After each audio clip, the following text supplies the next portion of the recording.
walah wa ala alihi wa sahbihi wa mawalah. Allahumma anfa'na bima 'allamtana wa 'allimna ma yanfa'una. Allahumma zidna ilma wa suqna fahma wa atina hikmah. Allahumma barik lana fi majlisina hadha bi rahmatika ya arhamar rahimin. Walhamdulillahi rabbil alamin. Taqabbalallahu minna wa minkum taqabbal ya karim. Fadilatul habaib asy-syurafa wal masyayikh al-fudala wal ulama al-kurama wa jami'il hadirin al-ahibba al-a'izza rahimakumullah. Usikum jami'an wa nafsi bi taqwallah wa bi ta'ati Rasulillah sallallahu alaihi wasallam. Fa nas'alullah subhanahu wa ta'ala an yahdiyana ila siratil mustaqim wa yaj'alana minal muttaqin wa yudkhilana jannatahu jannatan na'im bihaqqi sayyidil mursalin walhamdulillahi rabbil alamin. Kepada segenap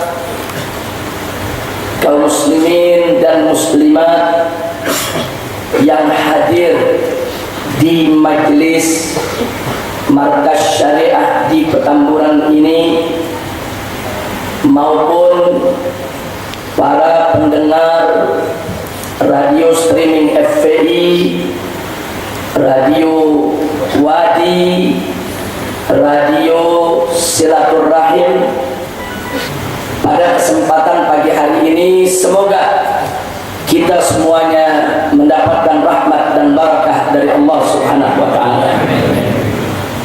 Ahibahil kiram, sesuai dengan yang sudah kita jadwalkan sejak beberapa bulan yang lalu, dan baru hari ini akan kita paparkan satu pertanyaan yang cukup menggelitik bagi banyak kalangan, khususnya kalangan muda, tentang apakah betul para habaib di Indonesia adalah keturunan Rasulullah sallallahu alaihi wasallam. Kalau betul, apa buktinya? Kalau betul, bagaimana cara mempertanggungjawabkannya? Nah, pengajian kali ini akan kita bagi menjadi dua.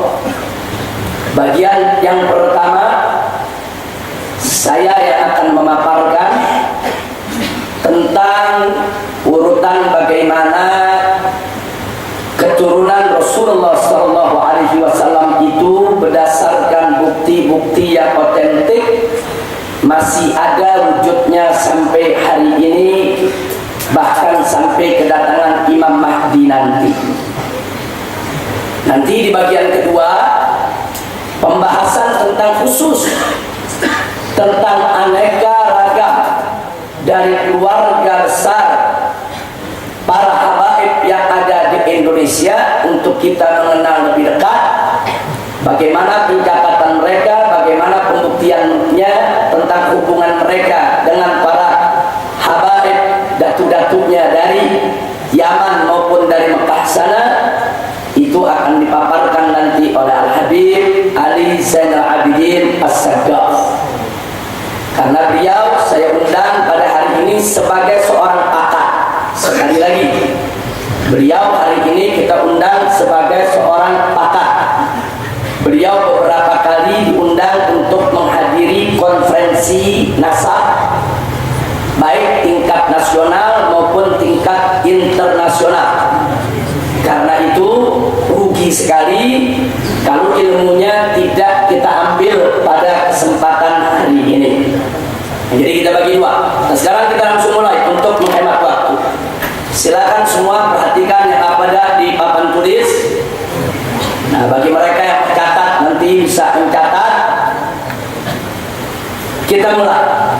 Eksistensi habaib. Benarkah habaib Indonesia keturunan Rasulullah Sallallahu Alaihi Wasallam. Untuk menjawab ini ada 9 persoalan yang harus kita paparkan. Yang pertama tentang fitnah abtar.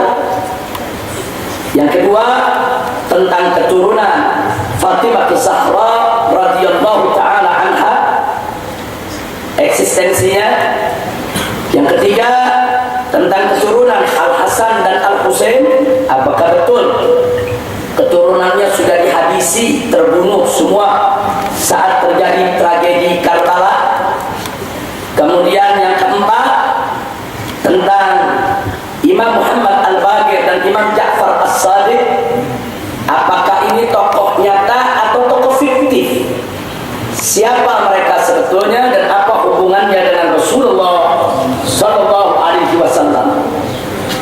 Yang keenam, secara khusus kita akan bahas tentang tokoh yang bernama Al-Imam Ahmad bin Isa Al-Muhajir sebagai datuknya para habaib yang ada di Nusantara.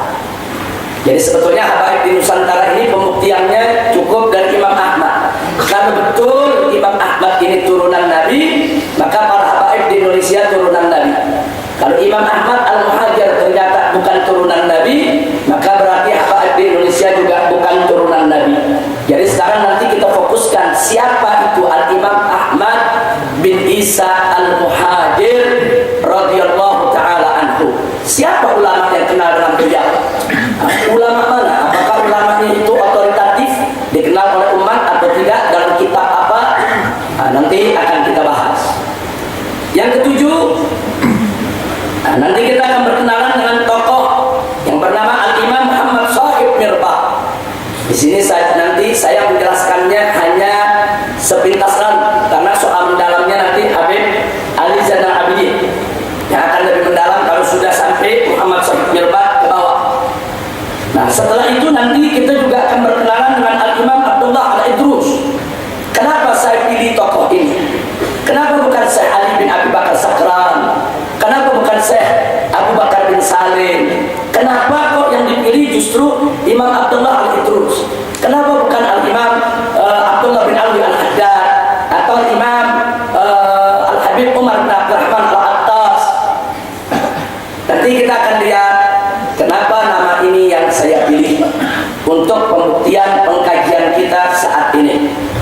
Dan terakhir yang ke-9, itulah yang akan dibahas nanti dengan panjang lebar pada season yang kedua, insya Allah. Nah, kita mulai dari yang pertama. Saudara, perhatikan kembali, jangan ada yang baca. Nanti kalau Anda baca, Anda nggak dengar. Ada saatnya dengar, ada saatnya baca. Baik, kalau begitu saya sembunyikan dulu. Nah, supaya fokus ya. Jadi ada tuduhan seperti ini. Ini sebetulnya tuduhan klasik. Nabi Muhammad itu kan tidak punya anak lelaki yang hidup yang meneruskan garis keturunannya. Karena beliau punya anak lelaki 3. Ada yang bernama Al-Qasim, makanya Nabi kunyahnya Abul Qasim. Ada yang namanya Abdullah. Abdullah itu punya 3 nama. Kadang-kadang disebut Abdullah, kadang-kadang disebut At-Tayyib, kadang-kadang disebut Tahir. Nah, sedangkan yang ketiga Ibrahim. Nah, ketiga putra Nabi ini meninggal sejak kecil. Nah, kalau Nabi tidak punya anak lelaki yang meneruskan garis keturunannya, dari mana zaman sekarang ada yang ngaku-ngaku keturunan Rasulullah? Itu bertentangan, yaitu dengan yang sudah lazim diketahui oleh umat manusia, bahwa yang namanya keturunan diambil dari garis bapak, bukan dari garis ibu. Nah, oleh karenanya, mesti ada pertanggungjawaban ilmiah. Harus ada pertanggungjawaban yang argumentatif berdasarkan Al-Quran dan hadis yang menunjukkan walaupun Nabi itu anak laki-lakinya sudah meninggal dunia sejak kecil, tetap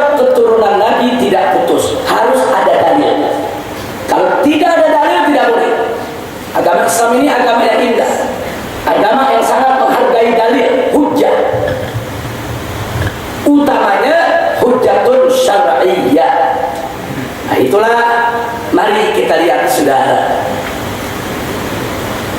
Di zaman Nabi ada seorang kafir musyrikin yang bernama Al-As ibn Wa'il. Al-As ibn Wa'il ini punya anak banyak. Dia bangga betul punya anak lelaki banyak, punya keturunan banyak. Dan dia sering mengejek Nabi alaihi salatu wassalam. Ketika kita punya Nabi, anak laki-lakinya yang terakhir Ibrahim meninggal dunia, diejek habis oleh Al-As ibn Wa'il bersama masyarakat kafir Quraisy. Di mana dia katakan di tengah masyarakat, masyarakat perhatikan, Muhammad itu abtar. Abtar itu dalam bahasa Arab artinya terputus dari keturunan. Jadi orang Arab sudah menjadi tradisi kalau ada orang tidak punya keturunan laki-laki, putus keturunannya, dia disebut abtar. Itu bukan pujian, itu bukan. Itu hinaan untuk merendahkan. Jadi disebutlah Nabi abtar, Muhammad abtar, dan itu menjadi bahan tertawaan orang-orang kafir Quraisy. Ya, provokatornya ini Al-As bin Wa'il sudah. Ya, ketika itu Nabi murung. Tapi Nabi murung bukan menyesal tidak punya anak laki. Nabi murung bukan karena menyesal hanya punya anak perempuan. Nabi sangat sayang terhadap anak-anak perempuannya. Tapi Nabi murung karena orang-orang kafir mendapat celah untuk caci maki beliau, saudara. Dan Allah Subhanahu wa ta'ala tidak akan membiarkan kekasihnya, nabinya, kecintaannya untuk bermurah durja hanya karena persoalan yaitu keturunan. Untuk itu Allah Subhanahu wa ta'ala mengirim utusannya yang mulia, yaitu malaikat Jibril alaihi salam, membawa wahyu dari Allah kepada Nabi. Nah, wahyu yang dibawa adalah surat Al-Kautsar. Jadi malaikat Jibril datang kepada Nabi membawa wahyu, menyampaikan wahyu Allah, di mana Allah berfirman, faqala ta'ala, inna a'tainakal kautsar fasholli li rabbika wanhar inna syani'aka huwal abtar. Subhanallah, langsung Allah yang jawab hinaan tadi, langsung Allah yang jawab cemoohan yang dilontarkan oleh orang-orang kafir kepada kekasihnya, yaitu Sayyidina Muhammad sallallahu alaihi wasallam, di mana Allah menyatakan kepada Nabi, inna a'tainakal kautsar, sesungguhnya kami telah mengaruniakan, kami telah memberikan kepada engkau ya Muhammad Al-Kautsar. Apa itu Al-Kautsar? Al-Imam Al-Fakhrur Razi dalam kitab tafsirnya, saudara, ini kitab tafsir Imam Fakhrur Razi yang sangat terkenal, saudara, di mana kitab tafsir Al-Imam Al-Fakhrur Razi di dalamnya ada pembahasan tentang makna Al-Kautsar. Saya ringkaskan di depan Anda, sudah terpampang di layar, di mana Al-Imam Fakhrur Razi dalam tafsirnya menyebut ada 15 makna untuk kata Al-Kautsar. Ada 15 makna, 15 tafsir. Yang pertama, ismu nahrin fil jannah, nama sungai di surga. Jadi kalau Anda nanti baca tafsir ada mengartikan Al-Kautsar itu sungai di surga, jangan kaget, memang ada tafsir semacam itu. Yang kedua, haud, itu kolam milik Nabi di surga, yang itu merupakan sumber air daripada sungai yang ada di surga yang disebut tadi, saudara. Yang ketiga, ada lagi yang mengartikan yang dimaksud Al-Kautsar adalah auladun Nabi, anak cucu Nabi. Jadi tafsirnya, sesungguhnya kami telah berikan kepada engkau ya Muhammad Al-Kautsar. Kalau yang pertama, kami namanya Al-Kautsar. Kali yang kedua, kami berikan kepadamu kolam tempat kau berkumpul dengan anak cucumu di surga. Sedangkan yang ketiga, kami berikan kepadamu keturunan yang banyak yang tidak terputus. Itu makna Al-Kautsar. Makanya saya berikan warna merah. Saya bedakan dengan yang lain karena itu yang akan kita bahas. Jadi artinya saya hanya ingin menunjukkan bahwa kata Al-Kautsar diartikan anak cucu Nabi itu bukan mengada-ada. Itu bukan karangannya habaib, bukan. Itu memang pendapat para mufassirin, pendapat para ahli tafsir. Nah, sebab kadang-kadang dia ada yang pikir ini habaib rekayasa nih, buat-buat aja tafsir sendiri. Enggak, ini tafsir ulama sudah. Makanya saya tunjukkan ini tafsir dari kitab Mafatihul Ghaib. Itu tafsir daripada Al-Imam Al-Fakhrur Razi. Nah, sedangkan yang keempat ada lagi yang menafsirkan Al-Kautsar itu ulama'ul ummah. Artinya sesungguhnya kami berikan kepada engkau ya Muhammad ulama yang banyak untuk membimbing umatmu. Sedangkan yang kelima an-nubuwah. Yang dimaksud Al-Kautsar nikmat yang banyak itu nubuwah. Nabi dikaruniakan nubuwah oleh Allah. Itu nikmat yang luar biasa an-nubuwah. Nah, kemudian yang keenam ada juga yang mengartikan Al-Kautsar itu maksudnya Al-Quran. Allah memberikan nikmat yang terbesar yaitu Al-Quran kepada Nabi. Yang ketujuh ada lagi yang menafsirkan Al-Kautsar itu Al-Islam. Maksudnya agama Islam ini adalah karunia Allah kepada Nabi dan umatnya, merupakan karunia yang terbesar. Yang kedelapan Al-Atba' wal Asya, yaitu Allah memberikan kepada Nabi pengikut dan pecinta yang banyak. Kemudian yang kesembilan Al-Fadail Al-Kathira, Allah memberikan kepada Nabi aneka ragam keutamaan, keistimewaan yang tidak dimiliki oleh nabi-nabi yang lainnya. Yang kesepuluh Ri'atul Zikr, artinya Allah berikan kepada Nabi namanya banyak diingat orang setiap saat di mana-mana. Al-Kautsar sampai nggak putus sudah orang mengingat nama Nabi. Dalam azan ada nama Nabi, dalam sholat ada nama Nabi, dalam sholawat ada nama Nabi, nggak putus. Nama Nabi selalu disandingkan dengan nama Allah Subhanahu wa Ta'ala. Kemudian yang ke-11 Al-Ilm. Jadi artinya kami berikan kepada engkau ya Muhammad ilmu yang luas, ilmu yang banyak, yang luar biasa. Jadi itu ilmu juga merupakan salah satu karunia Allah kepada Nabi. Sedangkan yang ke-12 Al-Khuluqul Hasan.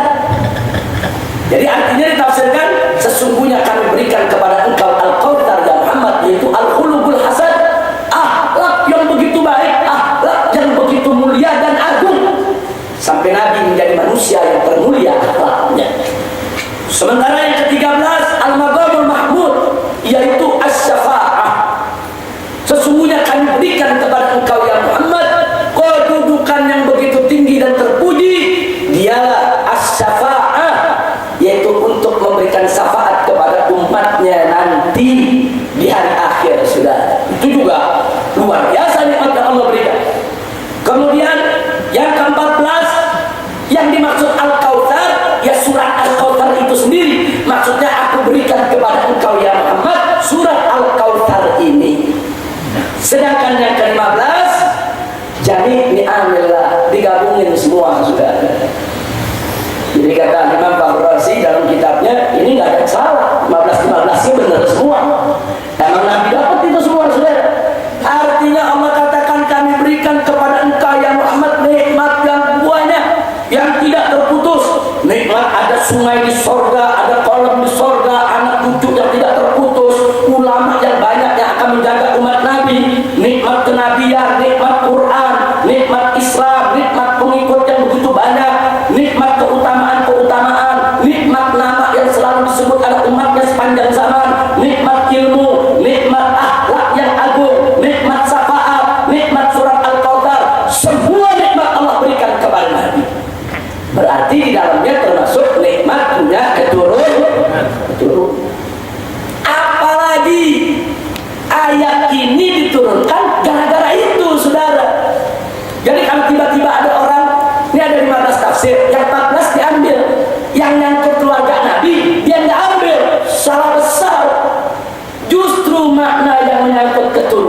itu yang paling utama. Kenapa? Karena itu adalah sababun nuzul. Nah, kalau dia punya sababun nuzul berarti dia punya makna khusus. Sudah, walaupun al-i'tibar tetap bi umumil lafzi. Boleh kita maknakan sampai 15 makna, 100 makna, silakan. Tapi jangan coba-coba menghapus makna bahwa Al-Kautsar salah satunya adalah jaminan dari Allah kalau keturunan Nabi tidak akan terputus. Nah, ini diperkuat dengan ayat yang terakhir. Jadi setelah Allah nyatakan sesungguhnya kami telah berikan kepada engkau Al-Kautsar ya Muhammad dengan 15 makna tadi, termasuk keturunan yang tidak terputus, fasholli li rabbik. Karena itu sholatlah untuk Tuhanmu sebagai tanda rasa syukur.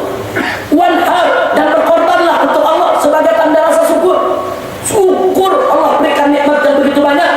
Di ayat yang terakhir, inna syani'aka huwal abtar. Sesungguhnya orang yang membencimu ya Muhammad, yang mencaci makimu, yang menghinamu, yang mencemoohkanmu, yang mengatakan engkau itu abtar, huwal abtar, dia yang abtar, bukan engkau. Masya Allah.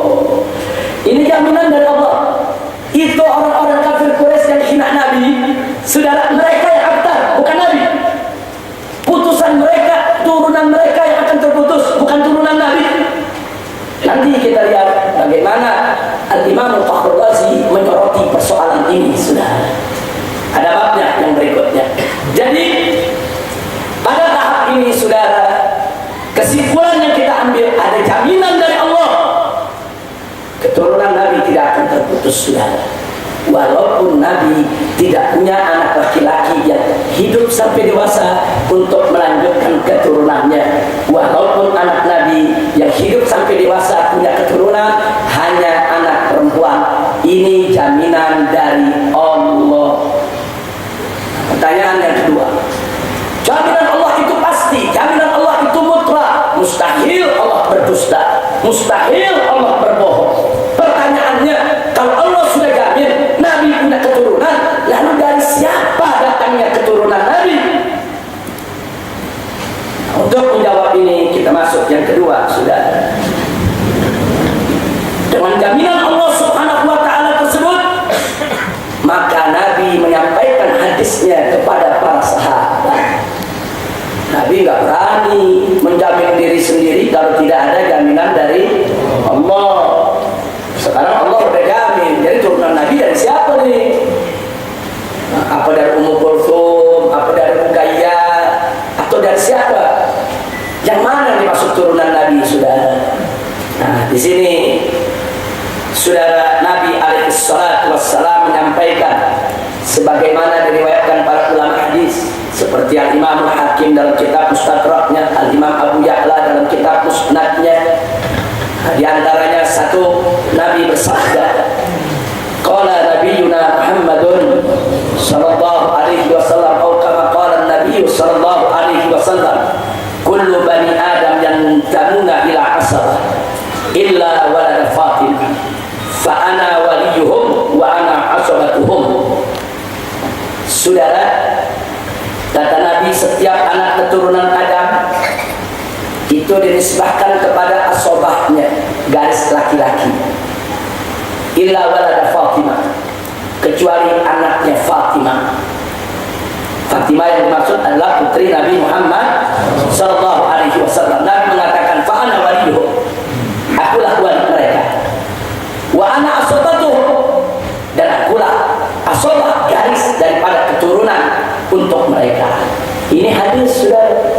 Jadi bukannya para habaib narang-narang, bukan habaib ngaku-ngaku, oh itu keturunan Nabi dari Fatimah Zahra. Enggak boleh habaib ngaku begitu kalau nggak ada hadis Nabi, saudara. Enggak boleh habaib ngaku begitu kalau nggak ada jaminan dari Allah, saudara. Tapi karena ada jaminan dari Allah, ada jaminan dari Rasul, habaib pun nggak boleh nolak. Jadi kalau ada habaib yang bicara bahwa kami keturunan Rasulullah, bukan mereka ngaku-ngaku. Tidak, tapi ini merupakan sesuatu yang sudah dijamin, ditetapkan oleh Allah dan Rasulnya. Hadis yang berikut, Nabi mengatakan, faqala Nabi sallallahu alaihi wasallam, atau kama qala Nabi sallallahu alaihi wasallam, likulli bani ummin asabatun illa bunayya ibnai Fatimah fa ana waliyuhuma wa asabatuhuma. Setiap anak keturunan seorang wanita, seorang ibu, maka ada asabah ke garis ayahnya. Illa ibnai Fatimah, kecuali kedua anak Fatimah. Fa ana waliyuhuma, akulah ayah dari kedua anak tersebut. Maksudnya Al Hasan wal Husain, dan akulah asabah mereka. Ini hadis Nabi, saudara. Dan di hadis yang lain lagi, Nabi alaihi salatu wassalam menyampaikan sebagaimana disebutkan dalam kitab Kanzul Ummah juz ke-6 halaman 216. Nabi mengatakan alaihi salatu wassalam, innallaha ja'ala dzurriyyata kulli nabiyyin min sulbihi wa ja'ala dzurriyyati fi sulbi hada. Wa asyara ila Ali bin Abi Thalib radhiyallahu ta'ala anhu. Nabi mengatakan sesungguhnya Allah menjadikan keturunan setiap nabi dari tulang sulbinya, dari sulbi keturunannya. Nah kemudian kata Nabi, wa ja'ala dzurriyyati, dan Allah menjadikan dzurriyaku fi sulbi hada, di tulang sulbi orang ini. Siapa yang ditunjuk oleh Nabi? Yang ditunjuk oleh Nabi adalah Ali bin Abi Thalib. Nah, jadi lagi-lagi saudara, ini penjelasan. Jadi bukan satu hadis. Ada banyak dan beberapa hadis yang disampaikan itu. Ini sebagai penjelas isi kandungan Al-Kautsar tadi. Al-Kautsar menjamin turunan Nabi tidak akan putus. Tapi turunan itu dari mana? Hadis ini yang menjelaskan. Keturunan itu dari putri Nabi Sayyidatuna Fatimah Zahra radhiyallahu ta'ala anha.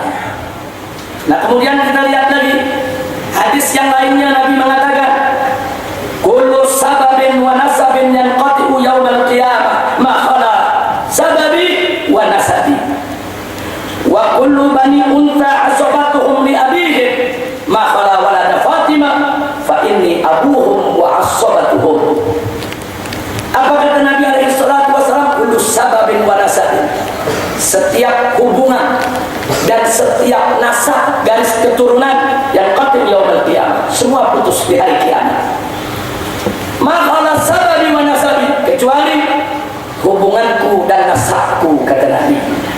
Wa kullu bani unsa, dan setiap anak wanita, itu anak dari seorang wanita, anak dari seorang ibu, saudara. Di sini dikatakan asobatuhum li abihim, maka garis asobah mereka ke bapak mereka, bukan ke ibu mereka. Ma'ala walada Fatimah, kecuali dua putra Fatimah. Fa inni abuhum, aku adalah ayah mereka, dan aku adalah asobah mereka. Yang menarik,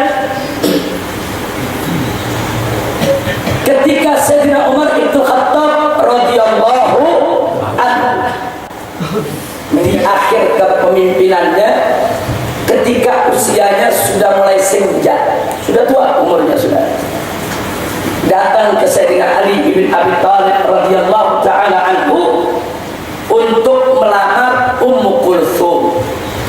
Siapa itu Ummu Kulthum? Putri Siti Fatimah yang paling bungsu, masih gadis, remaja. Dilamar oleh Sayyidina Umar kepada Sayyidina Ali. Sayyidina Ali menjawab kepada Sayyidina Umar, ya Umar, innahu saghira, innaha saghira. Aku punya anak ini masih kecil, baru gede.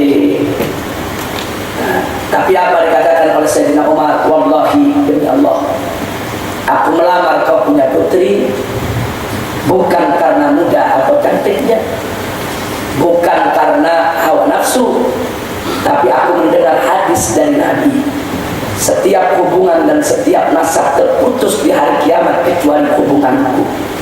Karena itu aku melamar putrimu ya Ali, hanya untuk menjamin hubunganku tidak putus dengan Nabi dengan menikahi salah seorang cucunya. Sayyidina Umar Quraisy, saudara, jangan lupa ya, Sayyidina Umar juga termasuk bangsa Quraisy, Sayyidina Ali juga Quraisy. Quraisy dengan Quraisy satu kufur, saudara. Apalagi ketika itu memang turunan Nabi belum banyak, masih terbatas sekali. Nah, karena itu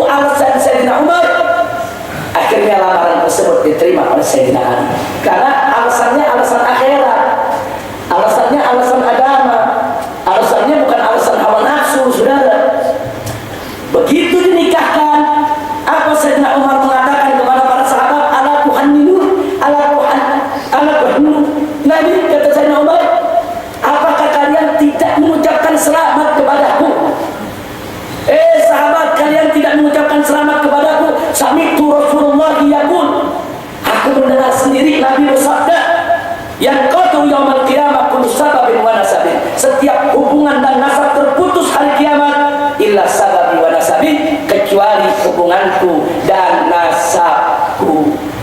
Nah, jadi di sini saudara, berdasarkan hadis-hadis ini ada bukti bagaimana Sayyidina Umar sendiri mengakui, Sayyidina Ali sendiri mengakui bahwa turunan Fatimah adalah turunan Nabi Muhammad sallallahu alaihi wasallam. Itu pengakuan Sayyidina Umar dengan pengakuan Sayyidina Ali, ini merupakan bagian daripada Al-Khulafaur Rasyidin. Ini punya kedudukan tinggi di dalam urusan argumentasi sebagai hujjatun syar'iyyah. Oleh karena itu saudara, ijma, sepakat semua sahabat Nabi, sepakat semua tabi'in, sepakat semua tabi'in, sepakat seluruh ulama dari mazhab manapun, mau Sunni, mau Syiah, saudara, tidak ada perbedaan bahwa anak keturunan Fatimah Zahra itulah yang dimaksud keturunan Nabi Muhammad sallallahu alaihi wasallam. Nah, jadi kalau zaman sekarang ada yang coba-coba mengatakan turunan Fatimah Zahra bukan turunan Nabi, berarti dia sudah melanggar Al-Quran, berarti dia sudah menolak hadis Nabi, dan berarti dia sudah menolak ijma ulama. Dan itu berbahaya. Kalau itu dia lakukan dengan sengaja, sudah. Lain halnya kalau dia bodoh, lain halnya kalau dia tidak tahu apa-apa. Ma'zur, orang bodoh, sudah. Tapi kalau itu dilakukan dengan sengaja, hati-hati, itu bisa mengantarkan kepada kekufuran. Karena menolak yang qat'i dari Al-Quran, menolak yang qat'i dari hadis Nabi, menolak yang sudah diijma sepakatkan oleh ulama. Dan itu merupakan sumber hukum bagi ahlus sunnah wal jamaah. Al-Quran, as-sunnah, al-ijma, tiga-tiganya sepakat bahwa turunan Fatimah Zahra adalah turunan Nabi alaihi salatu wassalam. Baik, sekarang kita masuk yang ketiga, informasi sejarah. Saudara, Anda boleh buka kitab tarikh yang mana saja. Anda boleh buka kitab tarikh Ibn Katsir yang judulnya Al-Bidayah wan Nihayah. Anda boleh buka kitab tarikh saudara Ibn Katsir yang judulnya Al-Kamil fit Tarikh. Anda boleh juga buka tarikh Ibn Khaldun.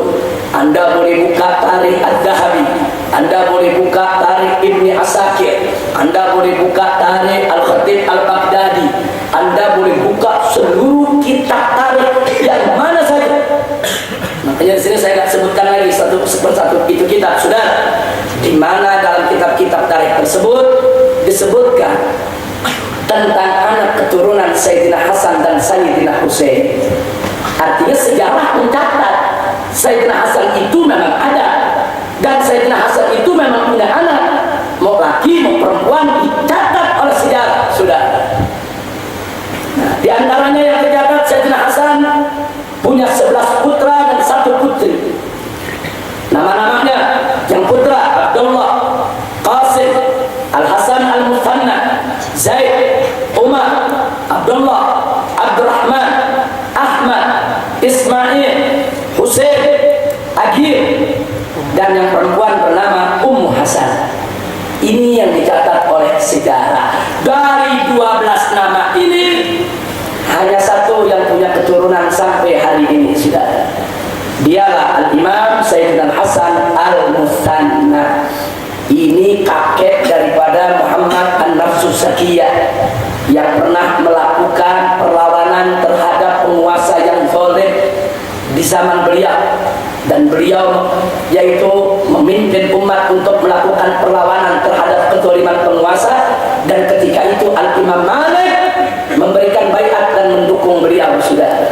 Bahkan Al-Imam Malik menyuruh semua pengikutnya, muridnya, berikan baiat kalian kepada Muhammad An-Nafsus Zakiyah, ikut kalian berjuang bersama Muhammad An-Nafsus Zakiyah, dan seterusnya. Artinya sejarah menjadi saksi, sejarah menjadi bukti. Ada keturunan Sayyidina Hasan yang hidup di zaman Imam Malik, memimpin umat, melakukan perlawanan terhadap penguasa zalim. Ini bukti kalau turunan Sayyidina Hasan tidak habis terbunuh di padang Karbala. Kalau keturunan Sayyidina Hasan terbunuh di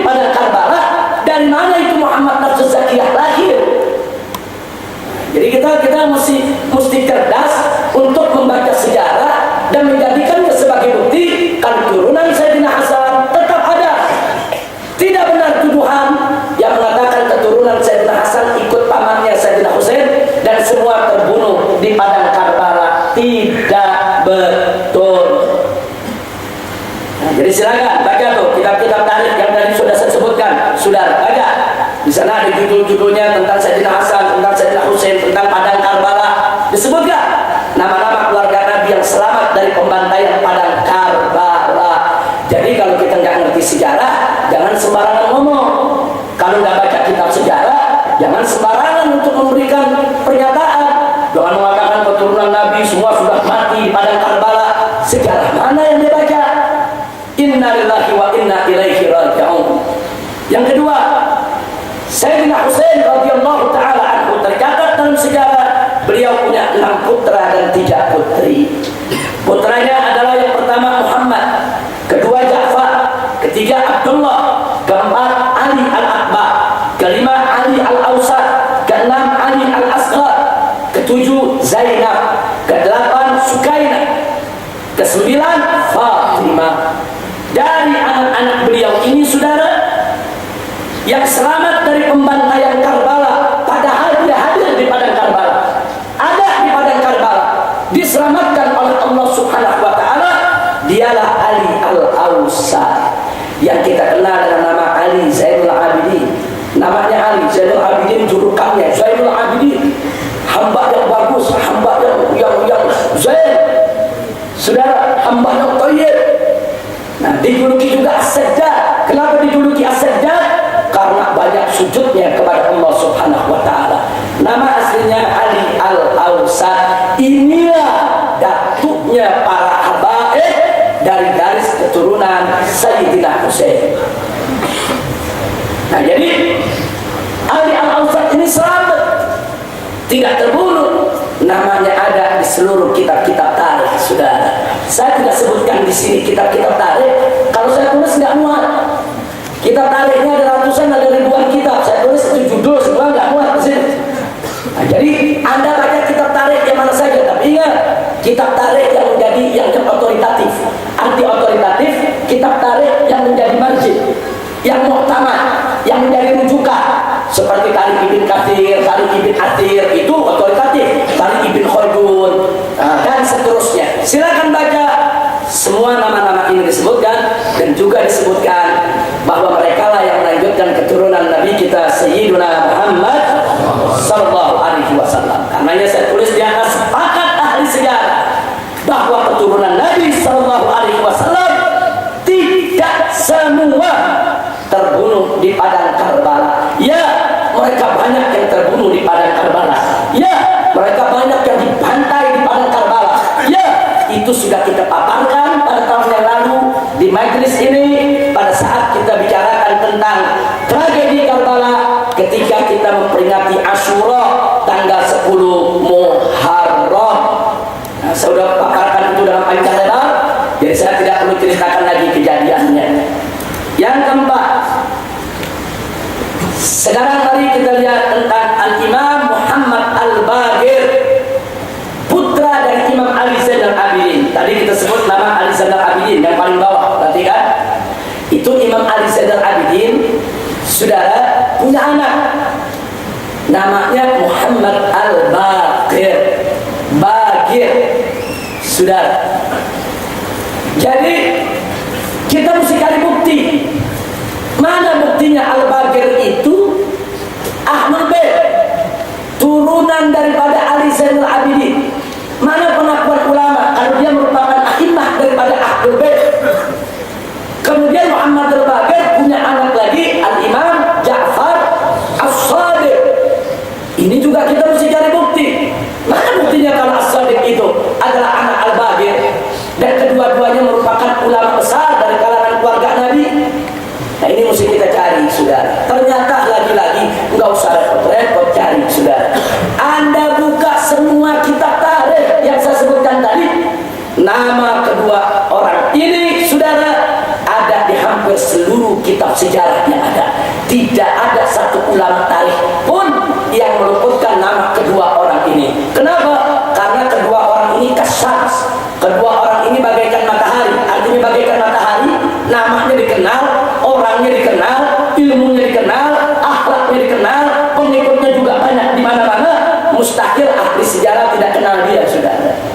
Oleh karena itu, semua kitab tarikh ada menyebut nama Al-Imam Muhammad Al-Baqir dan Al-Imam Ja'far As-Shadiq radhiyallahu ta'ala anhuma. Salah satunya di kitab tafsir saja, jangan kitab sejarah, kitab tafsir saja kita lihat. Al-Imam Al-Fakhrur Razi dalam kitab tafsirnya yang saya pegang ini saudara, juz 16 di halaman 125. Apa beliau katakan di sini? Begitu beliau lagi bahas pendapat yang ketiga, Al-Kautsar itu artinya auladun Nabi, anak cucu Nabi, saudara. Apa beliau katakan? Qalu, para ulama itu berkata, li'anna hadhihi surah, kenapa Al-Kautsar diartikan anak keturunan Nabi? Qalu, para ulama itu berkata dengan alasan li'anna hadhihi surah, karena surat ini innama nazalat, sesungguhnya turun raddan alaman abahu alaihi salam bi'adamil aula, sebagai rad, sebagai jawaban terhadap orang yang menghina Nabi, mencemoohkannya di mana Nabi tidak punya, yaitu anak laki-laki yang umurnya panjang. Fal makna, sehingga dengan demikian makna Al-Kautsar dari surat tadi adalah, saudara, fal makna annahu yu'tihi nasar, berarti surat inna a'tainakal kautsar itu maknanya, tafsirnya, jaminan dari Allah bahwa Allah akan memberikan Nabi keturunan, saudara. Nah, kemudian yang menarik apa kata Imam Fakhrur Razi? Perhatikan baik-baik ke depan semua layar, saudara. Kata Imam Fakhrur Razi, summal alamu mumtari'un minhum, dengan jaminan Allah ini akhirnya alam dunia ini penuh dengan keturunan Nabi, penuh, mumtari', penuh, di mana-mana ada turunan Nabi. Terus selanjutnya beliau katakan, walam yabqa min bani Umayyah fid dunya ahadun ya'ba bihi, sementara Bani Umayyah yang rajin ngebunuhin turunan Nabi, satu pun saat ini sisanya nggak ada di dunia. Ini Imam Fakhrur Razi yang ngomong, saudara, bukan habaib, bukan. Kalau habaib yang ngomong nanti juga habaib sentimen, dendam aja sama Bani Umayyah, bukan. Ini bukan urusan sentimen dan dendam, bukan, saudara. Ini fakta sejarah. Seorang imam tafsir mengatakan Allah menjamin turunan Nabi tidak terputus, banyak buktinya, kata Imam Fakhrur Razi. Sekarang ini di zaman saya, zaman Imam Fakhrur Razi, saudara, turunan Nabi ada di mana-mana. Mumtali', al-alam mumtali', ini alam dunia penuh keturunannya di mana-mana. Padahal dibunuhin di mana-mana, padahal dikejar-kejar, dibunuh, saudara. Berapa banyak turunan Nabi yang dibunuh? Setelah Padang Karbala masih ada Imam Zaid yang dibunuh, kemudian anaknya Yahya juga dibunuh, kemudian ada Muhammad An-Nafsu Zakiyah juga dibunuh, saudara. Kemudian Musa Al-Kazim juga dibunuh, saudara. Musa Al-Kazim itu putra daripada Ja'far As-Shadiq, ditangkap oleh khalifah karena merasa takut tersaingi, saudara, dipenjarakan sampai meninggal dunia dalam penjara. Jadi bagaimana imam-imam Ahlul Bait ditangkap, dianiaya, dikejar, dibunuh? Secara logika mestinya kan udah habis itu keturunan, dibunuh ini tiap generasi, saudara. Tapi perlindungan Allah lain lagi. Allah yang memberikan perlindungan. Inna a'tainakal kautsar, Allah udah jamin manusia manapun yang ingin menghabisi keturunan Rasulullah tidak akan pernah mampu untuk menghadapi ketetapan Allah, saudara. Allah yang sudah memberikan ketetapan, turunan Nabi nggak bakal bisa mereka musnahkan, saudara. Alhamdulillahi Rabbil Alamin. Kemudian beliau katakan, summa anindur, maka itu coba anda lihat, kata Imam Fakhrur Razi, kan kana fihim minal akabir minal ulama, berapa banyak di tengah keluarga Nabi, di tengah keturunan Nabi, minal akabir minal ulama, dari ulama-ulama besar, pembesar-pembesar dari kalangan ulama, Al-Baqir seperti Imam Al-Baqir, was-Shadiq seperti Imam As-Shadiq, wal-Kadzim seperti Imam Al-Kadzim, wal-Ridha seperti Imam Al-Ridha, alaihi wassalam, wa nafs zakiyah wa amthal, dan begitu juga seperti Muhammad An-Nafsu Zakiyah dan orang-orang yang seperti mereka. Al-Imam Fakhrur Razi mengakui bahwa dari keturunan Nabi, dari mulai wafatnya Nabi sampai zaman Imam Fakhrur Razi, saudara, sudah bermunculan imam-imam Ahlul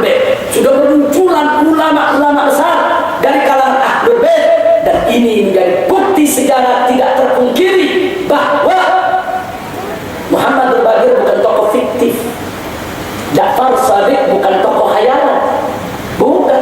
Mereka memang ada orangnya, tercatat dalam sejarah, dipuji oleh ulama, diakui kedudukannya. Nah, karena itu tidak ada alasan untuk mengingkari bahwa Fatimah Zahra melanjutkan keturunan Nabi. Al-Hasan Al-Husain, keturunan mereka disebut keturunan Nabi. Turunan Al-Hasan Al-Husain tidak habis terbunuh di padang Karbala. Kemudian yang selamat dari padang Karbala diantaranya Ali Zainal Abidin, ada dalam sejarah. Ali Zainal Abidin punya anak Muhammad al-Baqir, ada dalam sejarah. Muhammad al-Baqir punya anak Ja'far Shadiq, ada dalam sejarah.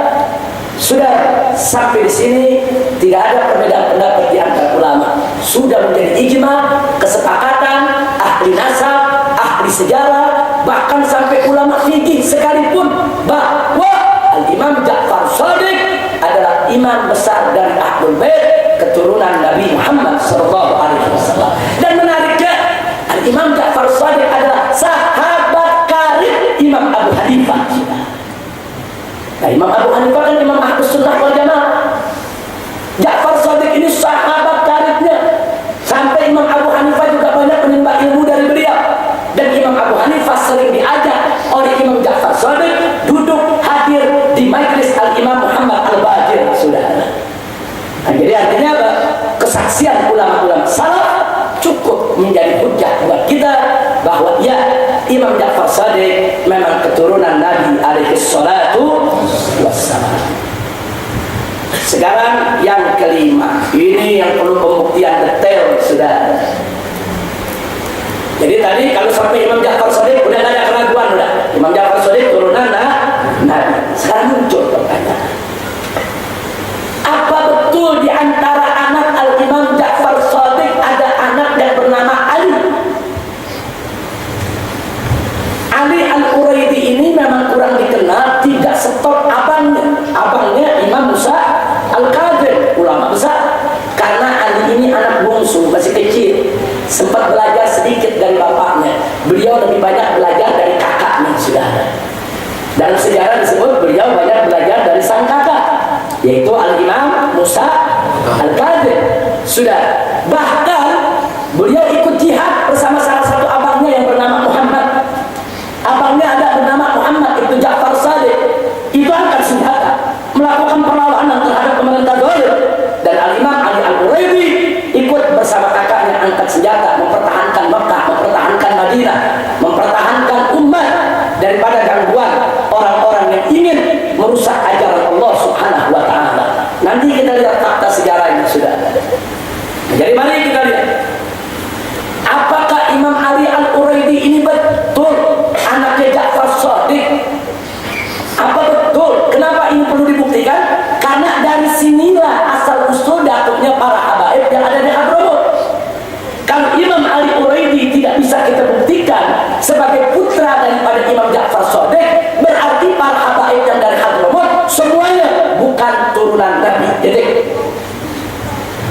Jadi ini mesti dipertahankan dulu, betul gak ini Al-Imam Ali Al-Quraidi ini sudah daripada keturunan anak daripada Al-Imam Ja'far Shadiq.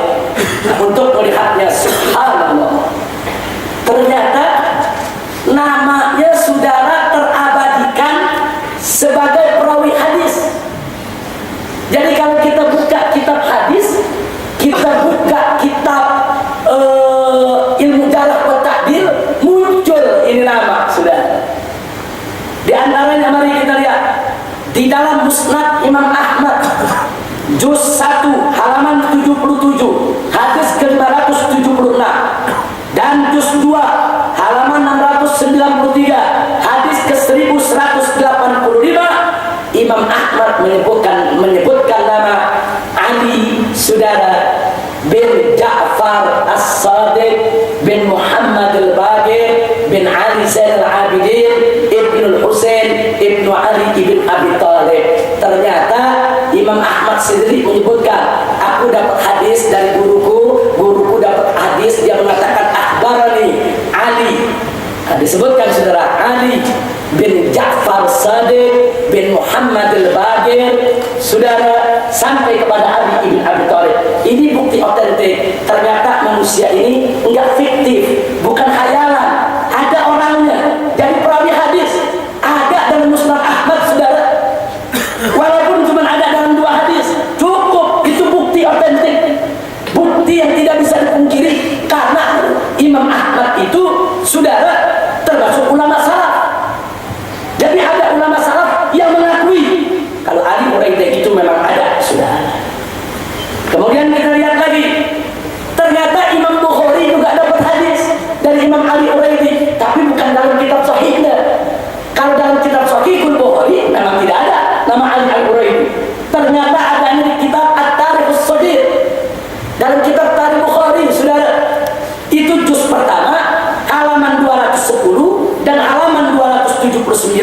Imam Bukhari menceritakan tentang beberapa kejadian yang berkaitan dengan Ahlul Bait bersumber dari Imam Ali Al-Quraidi. Disebut oleh Imam Bukhari, dan Imam Bukhari juga ulama salaf. Imam Bukhari juga sumber yang sangat bisa dipercaya. Berarti Imam Ali Al-Quraidi berdasarkan riwayat Bukhari ada, enggak fiktif, bukan tokoh hayalan, ada orangnya.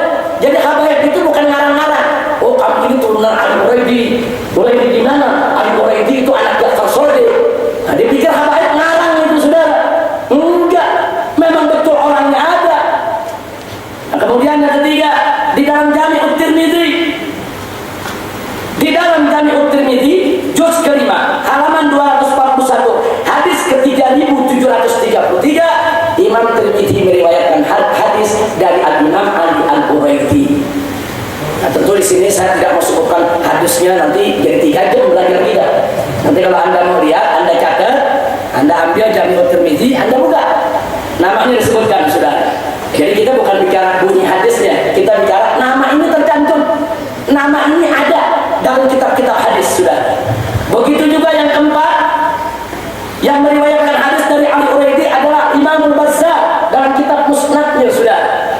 Yaitu Musnad Al-Bazzar, juz ke-7, halaman 262, hadis ke-2842. Beliau menyebutkan nama Ali bin Ja'far bin Muhammad bin Ali ibn Husain ibn Ali ibn Abi Thalib, tidak lain dan tidak bukan adalah Ali Al-Quraidi. Nah, kemudian yang kelima, ternyata saudara, di dalam kitab Duriyatut Tahirah karangan Al-Imam Muhammad bin Ahmad bin Hamad Ad-Dulabi, halaman 74 hadis ke-121, juga disebutkan nama Ali Al-Quraidi sebagai perawi hadis. Kemudian yang keenam, dalam kitab Sahih Ibn Khuzaimah. Jadi ternyata Sahih Ibn Khuzaimah, saudara, juga menyebutkan, yaitu riwayat daripada Al-Quraidi dalam juz kedua halaman 61 hadis ke-920. Dan gak ketinggalan Al-Imam At-Tabrani dalam kitab Al-Mu'jamus Shaghir. Jadi Imam Tabrani ada kitab Mu'jamus Shaghir, ada Mu'jam Kabir, ada Mu'jam, saudara, Al-Awsat yang tengah. Nah, saudara, di dalam Al-Mu'jamus Shaghir juz kedua halaman 163 hadis ke-960, Al-Imam Tabrani meriwayatkan hadis dari Imam Ali Al-Quraidi. Yang kedelapan, yaitu diriwayatkan oleh Abu Syah Al-Ansari di dalam kitab Tabaqatul Muhadditsin. Ternyata nama Ali Al-Quraidi dimasukkan dalam Tabaqat Muhadditsin. Tabaqat Muhadditsin artinya suatu kitab yang menyebutkan tingkat-tingkatan para perawi hadis, saudara. Di situ tercantum nama Ali bin Ja'far bin Muhammad bin Ali bin Husain bin Ali bin Abi Thalib, tidak lain dan tidak bukan adalah Al-Imam Ali Al-Quraidi. Alhamdulillah. Anda perhatikan nomor 1 sampai nomor 8 itu, sudah.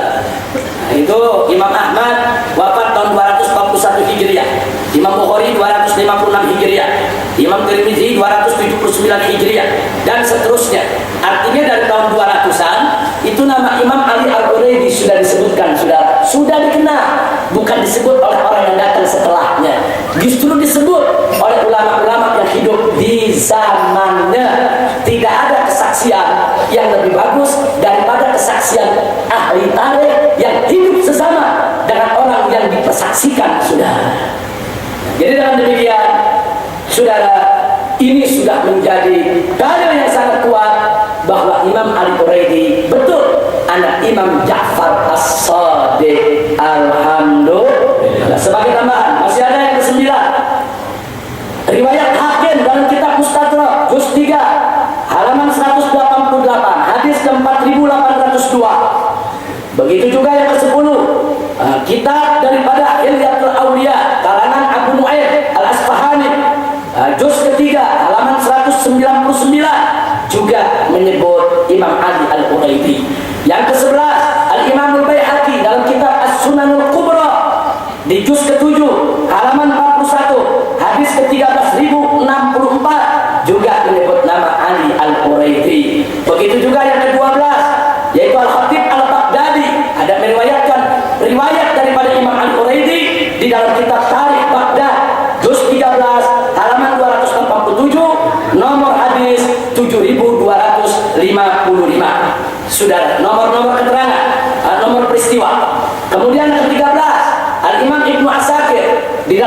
Tarikh Baghdad juz ketiga halaman 337 sampai 339 menceritakan tentang Ali bin Ja'far bin Muhammad bin Ali bin Husain bin Ali bin Abi Thalib yang tidak lain dan tidak bukan adalah Al-Imam Ali Al-Quraidi. Dan yang ke-14 yaitu Al-Imam Muhammad Al-Maqdisi di dalam kitab Al-Hadis Al-Mukhtar juz kedua halaman 43 sampai 45 juga menceritakan tentang Imam Ali Al-Quraidi. 14 kitab sudah dari ulama tarikh maupun hadis sudah menyebut namanya, apalagi yang mau diragukan, apalagi yang mau dipertanyakan. Yang mempertanyakannya cuma ada dua golongan, imam jahil, imam hasid. Kalau enggak dia bodoh, kalau enggak dia dengki, hasud, itu aja. Sebab kalau dia enggak bodoh, dia enggak hasud, enggak perlu ada pertanyaan lain. Karena sudah original kesaksian dari ulama yang hidup di zaman mereka sudah. Nah kemudian baik riwayat jihadnya. Bahkan kalau anda buka Tarikh Al-Umam wal Muluk, Tarikh Tabari di juz ke-10 halaman 234 dan Tarikh Baghdad juz kedua halaman 113 dan kitab saudara ini ada kitab di depan saya. Ini namanya kitab Maqatil At-Talibiyyin. Ini karangan saudara Abdul Farid Al-Asfahani. Di dalam 3 kitab yang kita sebutkan terakhir ini bukan hanya nama yang disebut bagaimana Imam Ali Quraidi berjihad membela kakaknya yang bernama Al-Imam Muhammad bin Ja'far Shadiq yang mengangkat senjata perang melawan penguasa yang zalim. Disebutkan dalam kitab ini. Jadi bukan hanya sekedar nama. Mungkin kalau nama nanti orang bilang ada nama yang lain kali sama. Ini bukan Ali Quraidi yang dimaksud oleh para habaib yang dari Hadramut. Mungkin Ali Quraidi yang lain kali. Ini yang dari Hadramut cuma ngaku-ngaku, enggak. Ini nama enggak ada iltibas sudah. Nama bisa iltibas kalau sekedar disebut nama begitu saja. Tapi kalau nama sudah disebut bin-binnya sudah sampai ketemu Ali bin Abi Thalib, terus disebutkan peristiwanya, perilaku akan dikerjakan, sudah tidak ada iltibas lagi. Dialah Al-Imam Ali Al-Quraidi, putra kandung daripada Al-Imam Ja'far Shadiq, datuknya para habaib yang ada di Nusantara. Alhamdulillahirabbil alamin. Sebagai tambahan, ini sekarang kitab-kitab tarikh sudah. Al-Imam As-Sakhawi dalam kitab At-Tuhfatul Latifah fi Ahbar Madinah Asy-Syarifah juz 1 halaman 183 menulis nama Ali Al-Quraidi. Kemudian begitu juga Ibnu Umar Al-Hambali dalam kitab Sajaratul Dhahab fi Ahbar Madhab juz kedua halaman 24 menyebut nama Imam Ali putra daripada Imam Ja'far Shadiq. Kemudian Al-Imam Al-Yafi'i dalam kitab Bil'adul Jinan wa Ibratul Yaqadhan fi Ma'rifati ma yu'tabar min hawadits zaman juz kedua halaman 37. Begitu juga Al-Imam Al-Mazri fi Tahdhibul Kamal fi Asma'ir Rijal juz 20 halaman 352. Begitu juga menyebut nama Imam Al-Quraidi yaitu Al-Imam Al-Khazraji dalam kitab Khulasatul Tahdhibul Kamal fi Asma'ir Rijal hadis nomor saudara nama nomor 4954. Jadi nama itu dinomori satu persatu saudara. Nah kemudian masih ada lagi kitab Umdatul Talib fi Ansabi Al-Abi Thalib yang karangan Ibnu Ambah halaman 214. Ini kitab khusus mencatat anak cucu Abu Thalib saudara. Makanya nama judul kitabnya Umdatul Talib fi Ansabi Al-Abi Thalib. Semua keturunan Abi Thalib dimasukkan, termasuk keturunan Al-Hasan wal Husain, kedua putra dari Fatimah Zahra binti Rasulullah sallallahu alaihi wasallam. Dan yang tidak kalah menarik, Al-Imam Az-Zahabi menyebut nama Imam Ali Quraidi dalam 5 kitab karangannya. Bukan satu kitab sudah. Al-Imam Az-Zahabi ini ahli sejarah, enggak ada yang bisa pungkiri, otoritatif, orang yang sangat dihormati dalam urusan sejarah sudah. Al-Imam Az-Zahabi menyebut nama Ali Al-Quraidi putra Ja'far Shadiq saudara dalam kitab Syiar A'lamin Nubala juz 12 halaman 135, dalam kitab Fil Ibr fi Khabar Man Khabar itu juz 1 halaman 358, dalam kitab Mizanul I'tidal fi Naqdir Rijal juz 5 halaman 144, dalam kitab Tarikhul Islam wa Fayatul Masyakhir A'la juz 14 halaman 278, dalam kitab Al-Kashif ma'rifati man lahu riwayatun fil kutub sittah juz 2 halaman 36. Begitu juga Al-Imam Ibn Hajar Al-Asqalani menyebut nama Ali sebagai anak Imam Ja'far As-Shadiq dalam 3 kitabnya. Pertama dalam kitab Tahdzibut Tahdzib, Tahdzibut Tahdzib itu salah tulis ya. Yang betul Tahdzibut Tahdzib juz 7 halaman 258. Terus kitab Taqribut Tahdzib halaman 399 dan kitab Lisanul Mizan juz ke-7 halaman 310.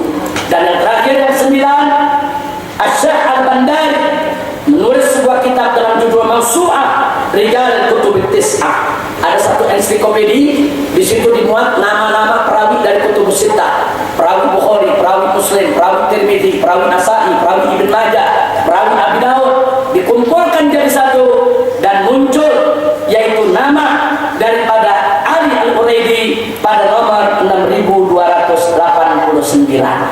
Artinya lengkap sudah, dari ulama hadis sampai ulama tarikh, ulama sejarah, saudara sebagai bahwa Imam Ali Quraidi bukan tokoh fiktif, bukan tokoh khayal, betul ada wujudnya, dan beliau memang putra kandung daripada Imam Ja'far As-Shadiq. Alhamdulillah. Sampai di sini kira-kira jelas tidak?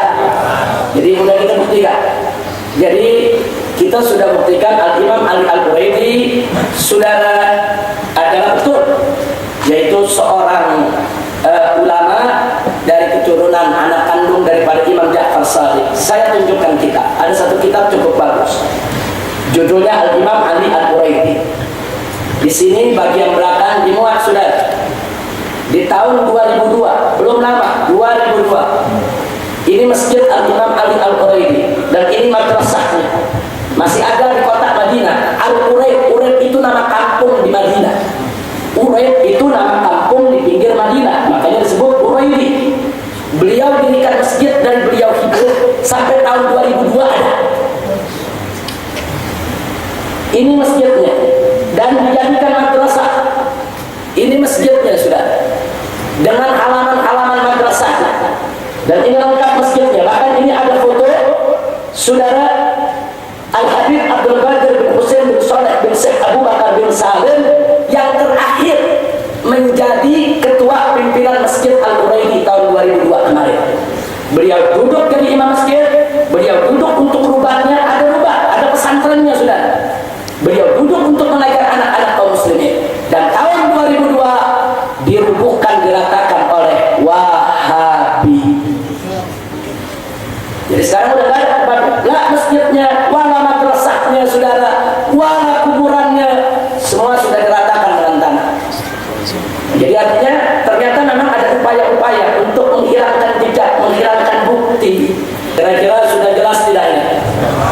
Baik. Nah sekarang saudara, setelah kita sampaikan tadi, akhirnya kita masuk saudara Al-Imam Muhammad Al-Imam Ahmad bin Isa Al-Muhajir. Siapa beliau?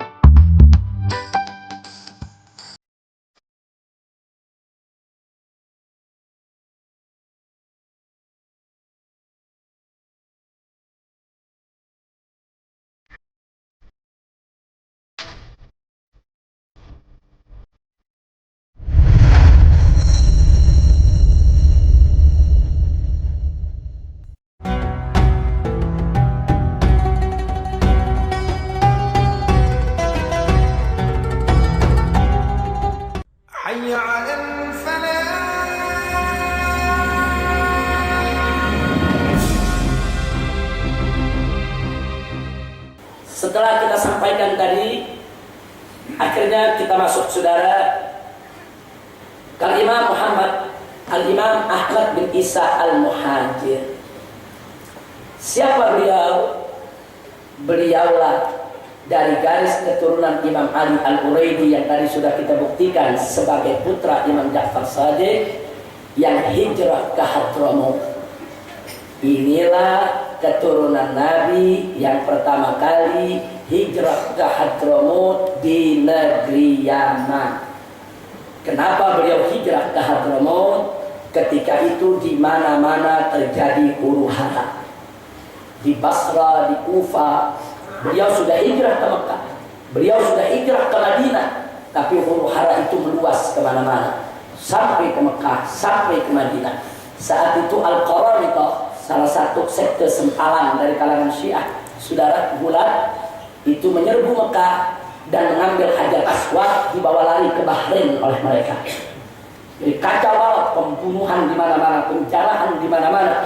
Akhirnya Al-Imam Ahmad bin Isa Al-Muhajir dengan pandangan yang mendalam, saudara, dengan ilmu yang luas, dengan pertimbangan yang sangat cermat dan teliti, membawa anak-anaknya, membawa keluarganya, membawa murid-muridnya hijrah ke Hadramaut.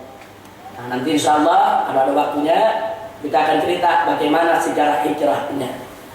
Nah, yang ingin saya buktikan di sini, mari kita lihat, sangat mengejutkan.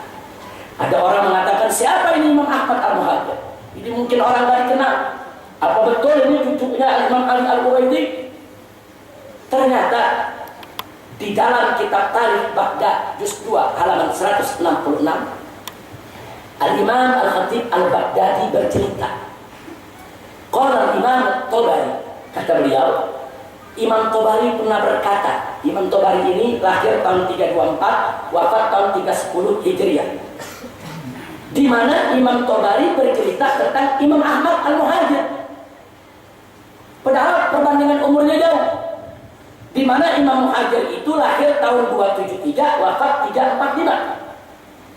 Tapi dari perbandingan umur ini terbukti kalau Imam Tabari, Imam Ahmad mengalami zaman Imam Tabari, saudara. Yang menarik, Imam Tabari mengatakan apa? Kataba ilayya Ahmad bin Isa Al-Alawi minal balad fa'ajab. Ada surat ditulis kepadaku dari orang yang bernama Ahmad bin Isa Al-Alawi. Maksudnya Al-Alawi turunan Sayyidina Ali. Karena ketika itu, saudara, kan Pak Ali kan belum lahir yang namanya Ali. Tapi disebut oleh Imam Tabari, disebut Al-Alawi. Aku dapat surat. Apa bunyi suratnya? Sebuah syair, saudara. Syair yang sebelah kanan Anda lihat. Al-Imam Ahmad bin Isa mengatakan dalam suratnya kepada Imam Tabari, ala inna ikhwan al-thiqat qalilun wa hal li ila dharikal qalil sabil sannas tu'raf ghadahum min saminihim fa kullun alaihi syahidun wa dalil.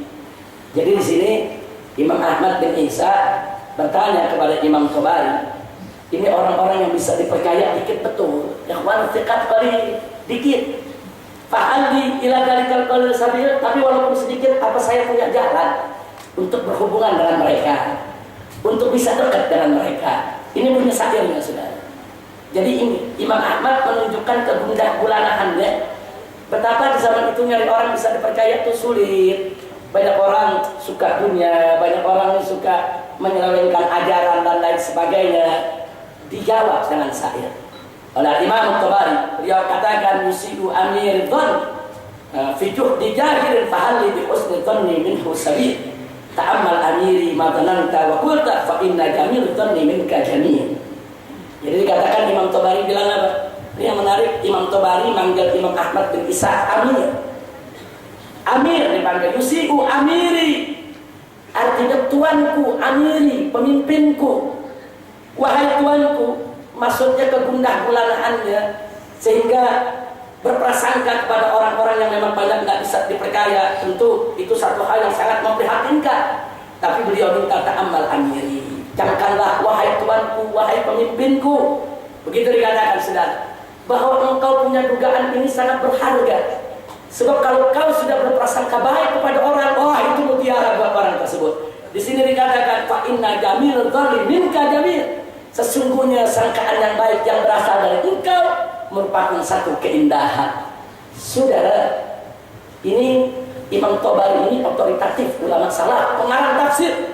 Tidak ada satu ulama pun dari kalangan Sunni maupun Syiah yang mengingkari ketinggian kedudukan Imam Tabari. Nah, Imam Tabari dalam usia yang sudah lanjut bertemu dengan seorang pemuda keturunan Sayyidina Ali yang bernama Ahmad bin Isa. Beliau hormati, beliau hargai, 2 bait berturut-turut beliau panggil amiri, tuanku.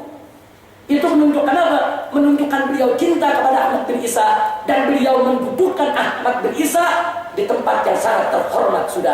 Sekaligus menjadi bukti Ahmad bin Isa al-Muhajir bukan tokoh fiktif, bukan khayalan, seorang ulama yang sudah dikenal oleh ulama di zamannya. Alhamdulillah. Itu menjadi dalil, saudara. Saya pikir hujah dari Tabari kifayah sudah, nggak perlu kita perpanjang lagi, sudah. Dan yang tidak kalah menarik yaitu datuknya Pak Alwi, yaitu Imam Alwi bin Ubaidillah bin Ahmad al-Muhajir. Imam Ahmad al-Muhajir punya anak Ubaidillah punya anak namanya Alwi. Itulah yang pertama kali dikasih nama Alwi, sehingga keturunannya disebut Ba Alwi. Kenapa pakai ba? Tradisi Hadrono, tradisi Yaman, mereka banyak pakai ba. Ba Kadir, saudara, banyak pakai ba. Nah, karena mereka banyak ba, nah ini pun disebut Ba Alwi, maksudnya keluarga daripada Alwi keturunannya. Nah, sekarang kita lihat di sini, saudara. Al-Imam An-Nasabah As-Syekh Muhammad Al-Muhibbi Ad-Dimsyqi dalam kitab Khulasatul Athar juz 1 halaman 74 menyebut nama Alwi, saudara. Jadi bukan hanya nama Ahmad al-Muhajir, nama cucunya disebut. Di sini beliau katakan wa ali Ba'alawi mansubun ila Alwi, dan keluarga daripada Ba'alwi itu dinisbahkan kepada Alwi. Wa Alwi, dan Alwi ini huwa ibnu Ubaidillah ibnu Ahmad ibnu Isa. Jadi disebutkan dalam kitab tafsir, dalam kitab tarikh, saudara, Khulasatul Athar, kitab muktamad, otoritatif yang sangat muktabar. Bahkan nama cucu daripada Ahmad al-Muhajir disebutkan. Bukan hanya dari garis Ubaidillah, Imam Ahmad al-Muhajir juga punya anak namanya Muhammad, keturunannya banyak di Irak, sudah. Disebut juga oleh Al-Imam An-Nasabah Abul Hasan Al-Ubaidili yang wafat tahun 435 Hijriah dalam kitab Tahdzibul Ansab, di mana beliau menyebutkan, saudara, beliau menyebutkan, ini bukan tentang Fadil Muqaddam, maaf, itu salah. Beliau sebutkan wa Ahmad bin Isa al-Kabir min waladihi Abu Ja'far Muhammad bin Ali bin Muhammad bin Ahmad bin Isa. Jadi ternyata Ahmad bin Isa punya anak namanya Muhammad. Salah satu keturunannya imam besar di Hijaz, namanya Imam Ahmad bin Isa al-Akbar. Itu salah satu keturunan daripada Ahmad al-Muhajir. Keturunan mereka nggak ke Indonesia, saudara. Yang ke Indonesia itu yang tadi, yang dari Ubaidillah, saudara. Jadi Anda bisa lihat di sini tercatat dalam sejarah, nggak bisa dipungkiri. Mau dihapus dari mana itu buku? Ada bukunya udah ratusan tahun. Ini meninggalnya ya tahun 435 Hijriah, 1000 tahun yang lalu itu buku udah ada. Alhamdulillahirabbil alamin. Baik, dari situ kita lihat, saudara, akhirnya perlu kita ketahui, ini yang nanti akan dibahas dalam panjang lebar oleh Habib Ali Zainal Abidin, bahwa dari yaitu keturunan Ubaidillah putra daripada Imam Ahmad yaitu Al-Muhajir, itu nanti ada yang bernama Imam Muhammad Shahid Mirbat yang meninggal tahun 556 Hijriah.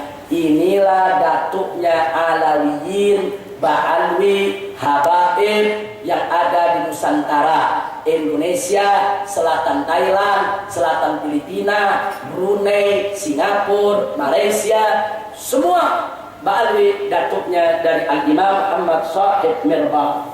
Beliau punya putra, ada di sini keturunannya ada 2. Yang satu Al-Imam Ali, yaitu ayah daripada Al-Faqih Al-Muqaddam, dan Al-Imam Alwi, paman daripada Al-Faqih Al-Muqaddam.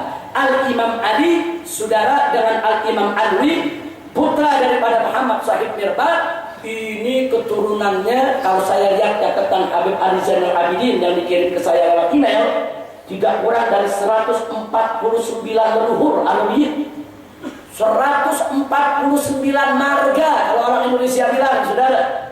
Di antaranya dari Al-Imam Ali itu ada keturunan As-Segaf, Al-Idrus bin Syahab bin Syekh Abu Bakar, Al-Attas, Al-Hamid, dan seterusnya. Nah, kemudian dari Amr Faqih, yaitu dari Al-Imam Anwi, saudaranya, itu ada Al-Haddad, ada bin Smith, ada Basurrah, ada Ba'bud, ada Bafarai, ada Bafaqih, dan sebagainya. Ini nanti Al-Zainal Abidin lebih paham. Untuk yang ke bawah, saudara, beliau pakarnya di bidang ini. Saya cuma memperkenalkan saja sedikit. Beliau punya catatan yang saya terima dia 149. Itu baru yang dari garis ini aja, belum dari yang Sayyidina Hasan, belum dari turunan-turunan lain, saudara. Oh, luar biasa banyaknya. Nah, kemudian dengan data-data ini, saudara, nanti kita lihat di tangan Habib Ali Zainal Abidin ada bukti-bukti otentik pencatatan nasab yang turun-temurun. Kalau tadi saya cerita ulama-ulama tahun 300-an, tahun 400-an, lalu muncul pertanyaan, lalu anak-anak yang turun setelahnya, ulama mana yang nulis? Nah, itu nanti akan disampaikan oleh Habib Ali Zainal Abidin. Yang ke-8, saya tambah satu, Imam Abdullah Al-Idrus, saudara. Al-Idrus yang wafat tahun 864. Kenapa saya pilih Imam Abdullah Al-Idrus? Kenapa bukan datuk saya saja bin Sahab, As-Syekh Ali bin Abu Bakar Saklar? Nah, biasanya kalau bin Sahab fanatik begitu tuh Habib Ali. Kenapa bukan saya ambil Habib Umar bin Abdurrahman Al-Attas? Saya punya ibu dari Al-Attas.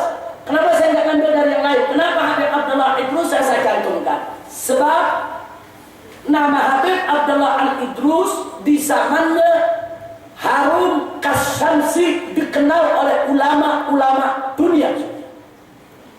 Jadi masyhur, bukan mastur. Nah, di antaranya Al-Imam As-Sakhawi yang wafat tahun 902 sudah. Dalam kitab Ad-Durrul Lami, mujallad jilid ke-3, juz ke-5, halaman 16, nomor 55, beliau menceritakan tentang Al-Habib Abdullah Al-Idrus. Apa beliau katakan? Abdullah bin Abi Bakar bin Abdurrahman Aba Alawi As-Syariful Husaini Afifuddin Syekhatul wa Ruknuha. Ini pengakuan ulama, saudara. Imam Sakhawi, siapa nggak kenal? Ulama hadis, ulama tarikh, saudara. Imam Sakhawi.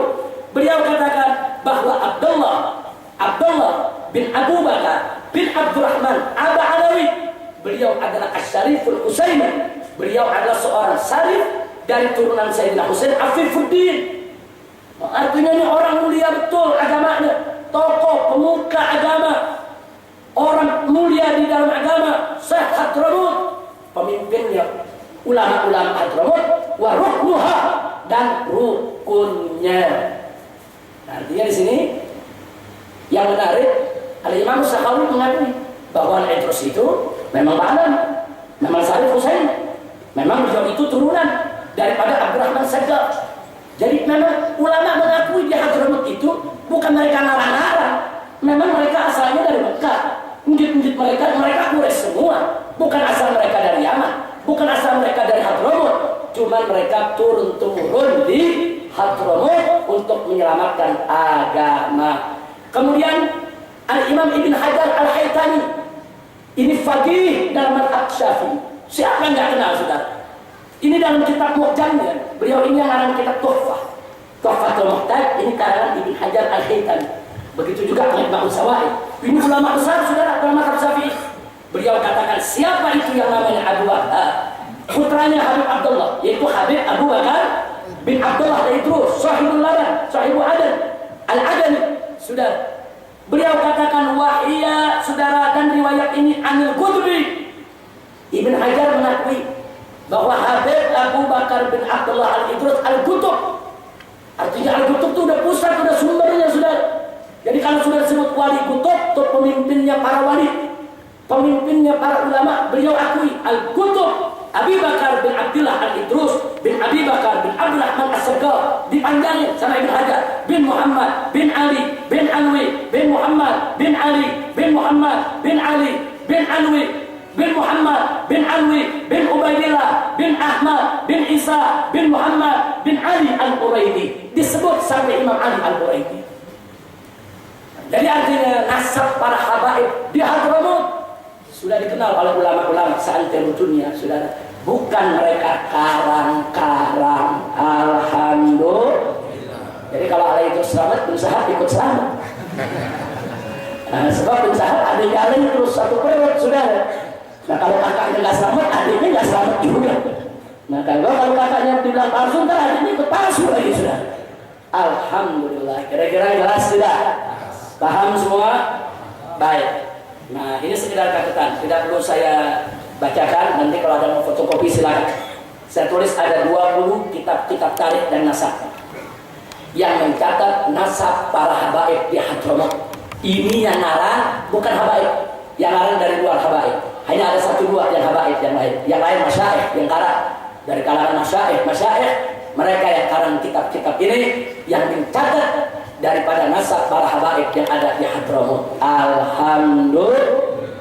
Jadi saya tidak perlu bacakan lagi. Nah ini sekedar nasab. Kalau anda mau lihat, nah, bagaimana itu nasab dari Nabi ke Fatimatus Zahra, punya anak Al-Husain, punya anak Ali Zainal Abidin, ada tahun wafatnya, punya anak Muhammad Al-Baqir, punya anak Ja'far Shadiq, punya anak Ali Al-Quraidi, punya anak Muhammad Al-Nagib, punya anak Isa Ar-Rumi, punya anak Ahmad Muhajir, dan seterusnya. Nanti dijelaskan oleh Habib Ali. Nah sekarang sebelum saya akhiri, karena waktu akan kita berikan kepada Habib Ali, langsung saja pertanyaannya. Apa sih urgensi ma'rifah nasab? Apa sih pentingnya tahu nasab? Ada 3 sekurang-kurangnya. Yang pertama, ada keterangan dari Nabi bahwasanya orang yang tidak mengakui nasabnya sendiri adalah kufrun. Ini riwayat Bukhari, Muslim, dan Ahmad.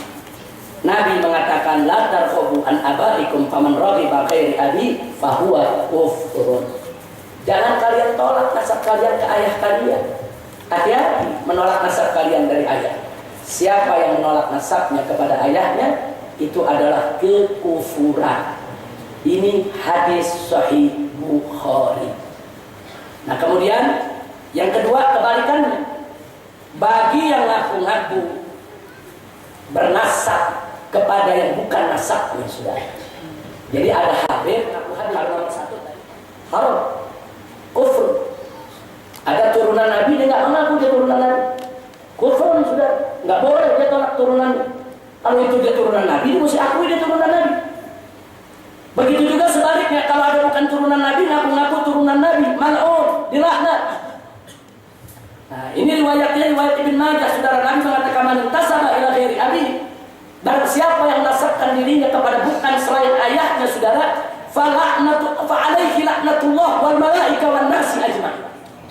Maka dia dapat laknat dari malaikat, kutuk laknat dari Allah, kutukan dari malaikat dan seluruh umat manusia.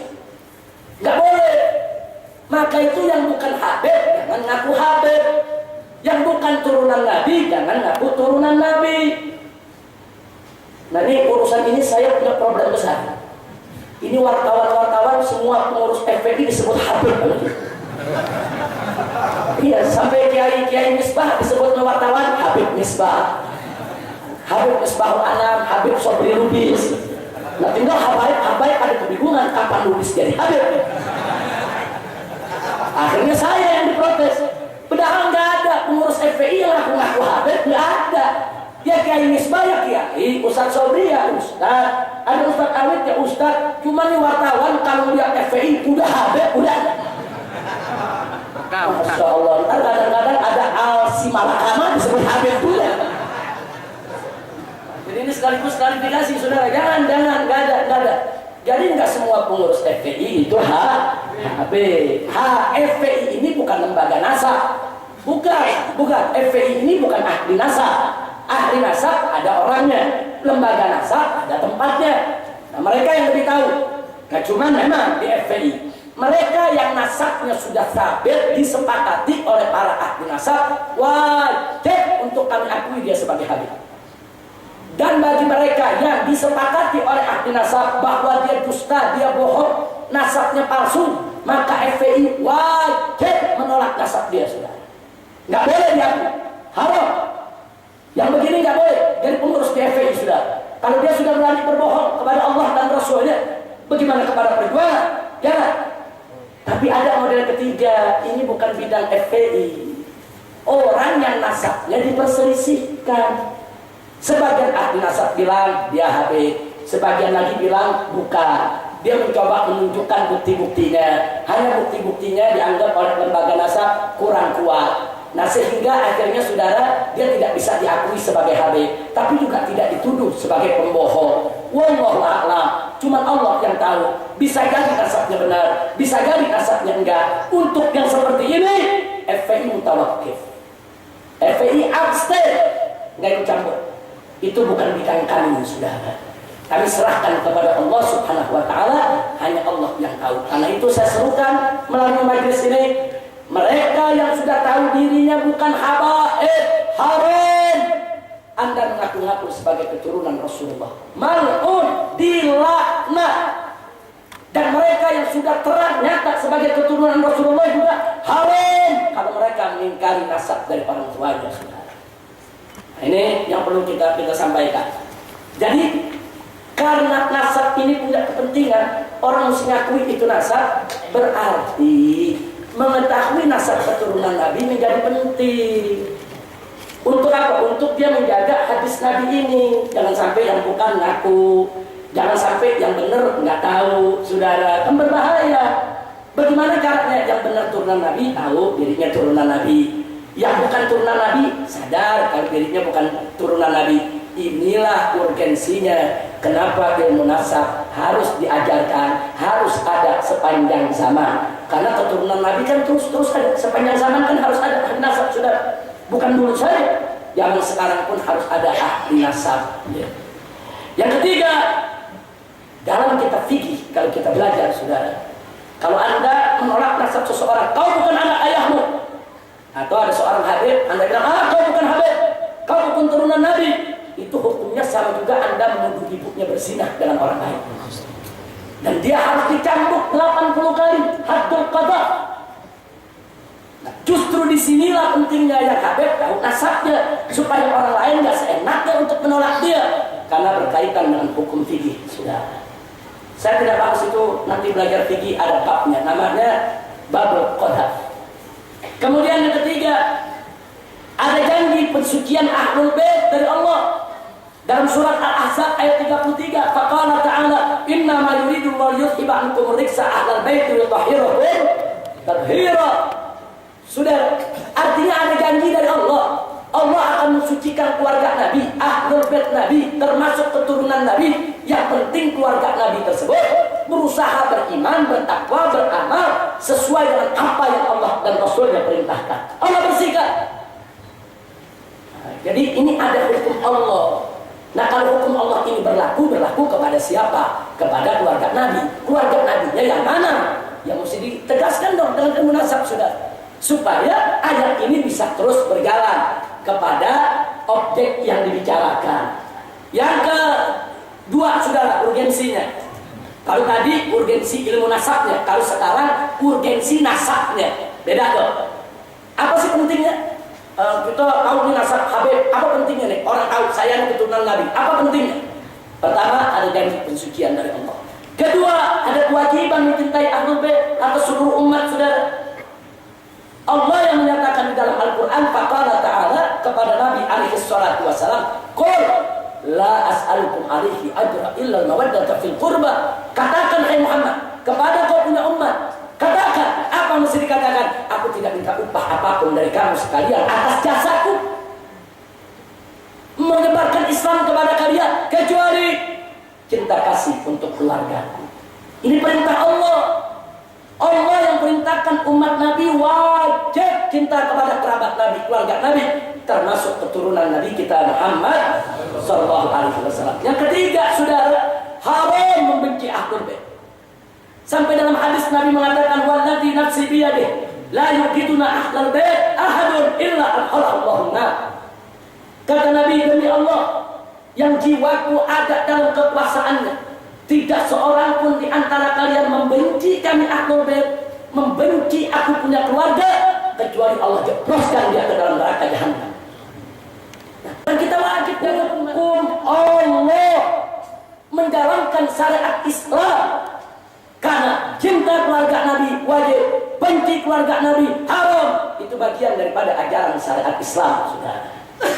Kemudian yang berikutnya lagi, saudara, nggak sampai di situ. Keluarga Nabi ini ada bagian khumusul khumus, 1/5 dari 1/5 pampasan perang, saudara. Dari suatu negara Islam, kalau mendapatkan pampasan perang, 1/5 dari 1/5, maksudnya 1/25 wajib diberikan kepada keluarga Nabi. Nah, kalau mereka nggak tahu siapa keluarga Nabi, mau dikasih kemana itu bagian? Ini di zaman Sayyidina Abu Bakar dijalankan, di zaman Sayyidina Umar dijalankan, di zaman Sayyidina Utsman dijalankan, di zaman Sayyidina Ali dijalankan, bahkan di zaman Bani Umayyah yang sering membunuhi keluarga Nabi tetap dijalankan. Luar biasa, nggak ada yang berani tolak ini hukum, karena ini hukum Al-Quran. Di zaman Bani Abbas dijalankan. Ini kewajiban agama. Nah, kalau sekarang orang nggak tahu mana yang Habib, mana turunan Nabi, mana yang bukan, bagaimana hukum ini bisa dijalankan? Nah, kemudian yang berikutnya lagi, keluarga Nabi itu haram untuk memakan zakat, sudah. Haram keluarga Nabi makan zakat. Sepakat semua mazhab, nggak ada satu mazhab pun yang mengingkari ini, sudah. Haram keluarga Nabi makan zakat. Nah, kalau keluarga Nabi, turunan Nabi, nggak tahu dirinya turunan Nabi, nanti dia bisa makan zakat, saudara. Untuk dia tahu keturunan Nabi, bukan buat sombong, bukan buat sok-sokan, bukan buat menghina orang lain, tapi untuk menjalankan hukum Allah, supaya dia jaga dirinya, jangan makan zakat, saudara. Kalau pertanyaan Habib, kalau turunan Nabinya miskin, melarat, bagaimana soal zakat? Itu ada babnya di fikih, saudara. Ad-darurat tubihul mahdzur. Saya tidak bicara soal kedaruratan, saya bicara hukum asli, saudara. Nah, kemudian yang keenam, soal kafaah dalam pernikahan. Ya, Al-Imam Malik Ibn Anas mengatakan kafaah itu cuma dalam soal agama, soal akhlak. Laki-laki perempuan kalau akhlaknya bersama-sama bagus, agamanya sama-sama Islam, apapun keturunannya boleh dikawinkan. Itu mazhab Malik. Mazhab Ja'fari dari Syiah begitu juga. Sudah nggak ada kafaah urusan nasab. Tapi jangan lupa, mazhab Abu Hanifah, mazhab Syafi'i, mazhab Ahmad memperhitungkan kafaah, saudara.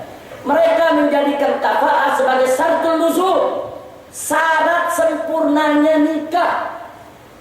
Ini tiga mazhab mengatakan bahwa kafaah di mana seorang perempuan turunan Nabi tidak sebanding, tidak setingkat dengan laki-laki yang bukan turunan Nabi, sehingga mereka tidak sekufu. Kalau dikawinkan maka tidak sempurna. Untuk sempurna syaratnya berat. Apa syaratnya? Seluruh wali mesti setuju. Ini mazhab yang tiga, saudara. Bahkan salah satu fatwa dalam mazhab Imam Ahmad bukan syarat nuzul, syarat sihah, syarat sahnya nikah. Ada satu fatwa dalam mazhab Imam Ahmad, kalau seorang perempuan turunan Nabi yang menikah dengan laki-laki yang bukan turunan Nabi, walaupun sudah direstui, diridhoi walinya, tetap tidak sah. Saya di sini, saudara, tidak ingin bicara mana pendapat yang benar, mana pendapat yang kuat. Bukan itu. Saya hanya ingin menunjukkan kepada Anda, ini ada persoalan hukum. Kalau dalam mazhab Imam Malik memang tidak ada masalah. Dia tahu dirinya syarifah atau bukan syarifah. Dalam mazhab Malik mungkin tidak ada masalah dalam persoalan kawin. Dalam mazhab Ja'fari tidak ada masalah. Tapi dalam mazhab Abu Hanifah, Syafi'i dan Ahmad ada masalah. Walaupun masalahnya tidak sampai ke tingkat haram. Tapi dalam salah satu fatwa dalam mazhab Imam Ahmad, justru masalahnya sampai ke tingkat haram. Dan fatwa ini justru yang dipakai oleh mayoritas ulama habaib yang ada di Hadramaut, saudara, sampai hari ini. Nah, kita mesti hormati dong perbedaan pendapat. Nah, kan masih banyak ulama-ulama Hadramaut yang mengharamkan itu. Hormati, hargai. Kalau mereka haramkan, bukan mereka menghina bangsa orang. Kalau mereka haramkan, bukan mereka mengkasta-kasta umat Nabi, bukan. Ini persoalan fikih. Mereka mengharamkan bagi yang ikut, saudara, pendapat yang haram, yang jangan dikawinkan. Salah itu kepada bukan saya. Tapi bagi yang ikut mazhab Imam Malik, mereka punya hak untuk mengawinkan anak mereka kepada tidak sekufu, saudara. Itu hak mereka. Enggak boleh juga kita tuduh, oh dia kafir, oh dia murtad, oh dia masuk neraka. Enggak boleh. Ini ikhtilaful fuqaha, perbedaan fikih, bukan perbedaan akidah. Nah, ini kadang-kadang suka kelewatan, saudara. Kita berbeda pendapat sama orang kan nggak apa-apa. Nah, karena itu terlepas Apakah itu mazhab Malik, mazhab Ja'fari, mazhab Abu Hanifah, mazhab Hambali, mazhab Syafi'i, atau mazhabnya para habaib di Hadramut. Terlepas dari itu semua, walaupun mereka berbeda, mereka semua sepakat yang paling ideal seorang wanita menikah dengan yang sekufu dengannya. Semua sepakat, nggak ada perbedaan ideal. Soal halal haram mereka berbeda, tapi soal ideal mereka sepakat. Yang ideal yang sekufu. Kenapa? Untuk menjamin keharmonisan rumah tangga. Saudara, ada anak pejabat, menteri, kaya raya, miliuner, anaknya dibawa lari sama tukang beca. Saya tanya, keluarganya dipermalukan tidak? Dipermalukan. Apa boleh kita mempermalukan orang, saudara? Enggak boleh. Kalau keluarga tadi menolak si tukang becak jadi mantu, itu hak dia selama dia tidak menghina si tukang becak, saudara.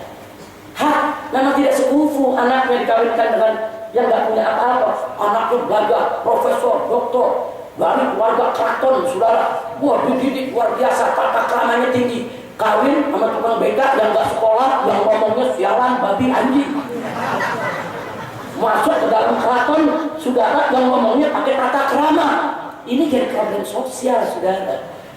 Kalau dia kawin, ini bisa merusak tatanan kearifan lokal yang ada. Jadi tolong hargai perbedaan pendapat. Kira-kira jelas tidak? Nah, karena ada urusan kafa'ah, apapun pendapatnya, mengetahui nasab menjadi urgen, saudara, bagi umat Nabi Muhammad Sallallahu Alaihi Wasallam. Nah, kemudian yang lainnya hak imamah. Nabi dalam hadis sahih mengatakan an-nasu tabi'un li Quraisy. Manusia itu mesti ikut Quraisy. Makanya dulu khulafaur rasyidin Abu Bakar, Umar, Utsman, Ali radhiyallahu anhum semuanya Quraisy. Bani Umayyah semuanya Quraisy. Bani Abbas semuanya Quraisy, saudara. Kenapa dulu para ulama mendukung pemerintahan Quraisy? Walaupun kadang-kadang itu pemerintahan ada diktator, saudara. Kenapa? Karena ada hadis ini, an-nas tabi'un li Quraisy. Semua umatku manusia ikut aja udah sama kepemimpinan Quraisy. Belum lagi ada hadis yang Nabi mengatakan qaddimu Quraisyan wa la tuqaddimu alaihim. Utamakan yang Quraisy. Jangan kamu mendahulukan mereka. Ini hukum agama. Soal apakah ini wajib, apakah ini sunnah, itu perdebatan fikih, saudara. Saya hanya menunjukkan persoalan nasab keluarga Nabi ada kaitan dengan hukum Islam. Yang kedelapan, Ahlul Bait itu pusaka Nabi. Dalam hadis riwayat Muslim, Nabi mengatakan, taraktu fikum mustaqalain kitab Allah wa itrati ahli baiti. Kata Nabi, aku tinggalkan dua peninggalan yang maha berat di antara kalian. Yang pertama kitab Allah, yang kedua adalah itrahku, keturunanku sebagai ahlul baitku. Ini hadis sahih. Ada beberapa hadis bunyinya seperti ini. Hanya ada satu hadis riwayat Hakim yang mengatakan kitab Allah wa sunnati. Dan itu sudah divonis oleh banyak ulama hadis yang mengatakan kitab Allah wa sunnati dhaif.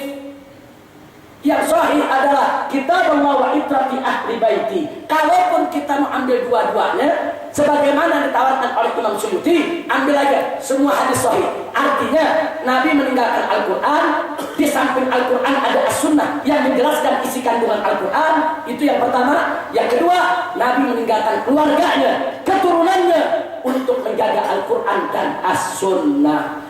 Jadi peran habaib itu mesti jaga Quran dan Sunnah, mesti bela Quran dan Sunnah. Habaib nggak boleh diam kalau Al-Quran dan As-Sunnah diganggu oleh siapapun, sudah. Kenapa? Karena mereka penjaganya.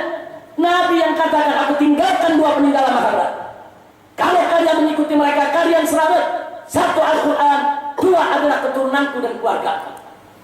Nah, jadi sekali lagi, makanya para habaib ini hati-hati. Menjadi seorang habib itu bukan enak, berat. Anda berbuat salah, dosa Anda bisa 2 kali lipat. Anda berbuat baik, pahala Anda juga 2 kali. Loh, kenapa? Sebab kalau Anda berbuat dosa, 1 dosa buat kelakuan Anda, 2 dosa untuk karena Anda mempermalukan dakwah Anda Nabi Muhammad Sallallahu Alaihi Wasallam. Begitu juga kalau Anda berbuat baik, 1 untuk pahala kebaikannya, 1 lagi pahala karena Anda menjaga kemuliaan kehormatan dakwah Anda Sayyidina Muhammad Sallallahu Alaihi Wasallam. Dan yang ke-9, kenapa nasab habaib ini mesti dijaga, wajib dijaga? Sebab nanti Imam Mahdi datang dari mereka, saudara. Kalau nasabnya rusak, nasabnya hancur-hancuran, nanti orang hari kiamat gak percaya. Ini dari mana ada turunan Nabi? Udah mau kiamat masih ada turunan Nabi aja. Orang bisa ingkari kalau nasabnya nggak jelas, saudara. Maka itu nasab itu akan dijaga oleh Allah melalui para ahli-ahli nasab sampai akhir zaman. Kenapa? Karena Nabi mengatakan Al-Mahdi min walad Fatimah. Sebagaimana diriwayatkan Ibnu Majah, Imam Mahdi adalah turunan Fatimah Zahra. Nah, itu yang saya mau sampaikan. Kira-kira jelas tidak? Kesimpulan, satu, keturunan Fatimah adalah keturunan Rasulullah Shallallahu Alaihi Wasallam. Dua, keturunan Sayyidina Hasan dan Sayyidina Husain tidak habis dalam tragedi Karbala. Tiga, ijma ahli nasab bahwa As-Sajjad Ali Zainal Abidin, Imam Muhammad Al-Baqir, Imam Ja'far As-Sadiq, Imam Ali Al-Quraidi adalah zuriyah Sayyidina Husain ibn Ali ibn Abi Thalib. Empat, ijma ahli nasab bahwa Imam Ahmad Al-Muhajir adalah zuriyah Imam Ali Al-Quraidi.